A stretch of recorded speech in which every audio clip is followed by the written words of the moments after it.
Ada sebuah cerita yang jarang terdengar oleh anak-anak zaman sekarang, yaitu kisah Nyai Hapu. Nyai Hapu ini adalah salah satu saudara kandung dari Santagin, yang merupakan tokoh cerita dalam asal-usul Bukit Tunggal yang berada di Desa Tuwung, Kecamatan Kahayan Tengah, Kabupaten Pulang Pisau. Nyai Hapu tinggal bersama orang tuanya di pinggir Danau Sabuah, hulu Bukit Tunggal. Orang tua Nyai Hapu merupakan tokoh desa yang terkenal kaya karena memiliki banyak dayang-dayang dan juga jipen pembantu. Suatu ketika orang tua Nyai Hapu ingin mengajak jipen-jipennya pergi berladang ke hulu Sungai Perisiang. Sebelum berangkat ke hulu Sungai Perisiang untuk berladang, orang tua Nyai Hapu berpesan ke dayang-dayang supaya menjaga Nyai Hapu yang sedang dipingit.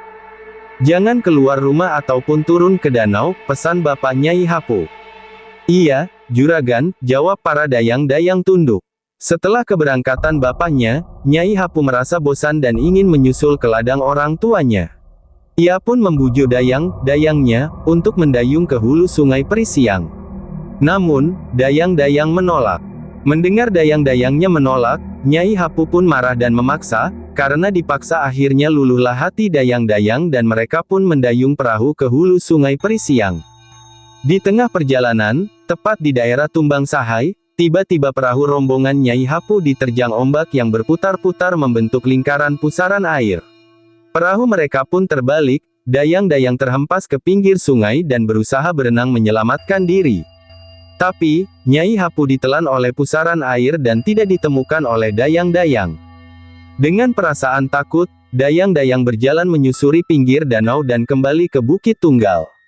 Saat orang tua Nyai Hapu pulang dari ladang dan mendengar kabar anaknya yang tenggelam, maka menangislah mereka. Mereka berusaha mencari anaknya, namun tidak mereka temukan.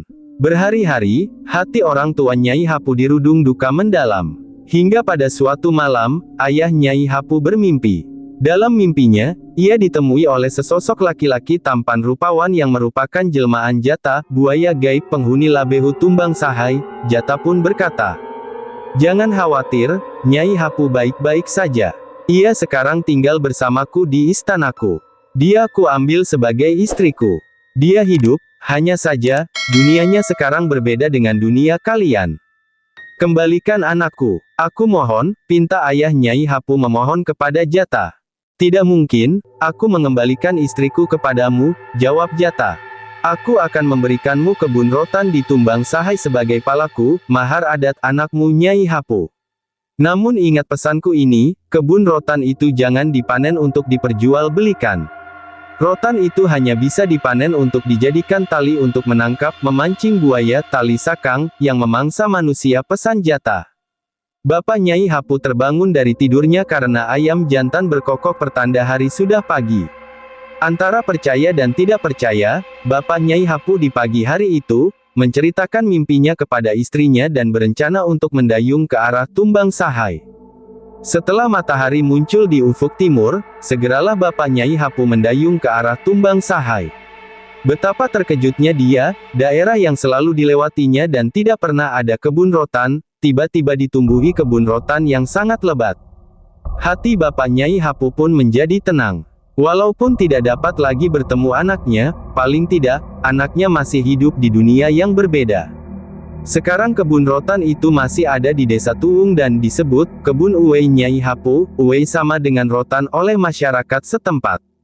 Konon katanya, ketika harga rotan sangat mahal dan kebun rotan Nyai Hapu sangat lebat, terdapat masyarakat yang tergiur untuk memanen rotan tersebut untuk dijual. Tidak lama setelah menjual rotan itu, orang tersebut mengalami gangguan kejiwaan. Masyarakat setempat mengaitkannya dengan pesan Jata dalam mimpi Bapak Nyai Hapu bahwa tidak boleh diperjualbelikan.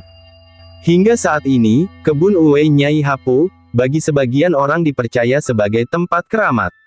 Tak jarang ada yang balampah mengantar sajen ke tempat itu, untuk meminta keturunan.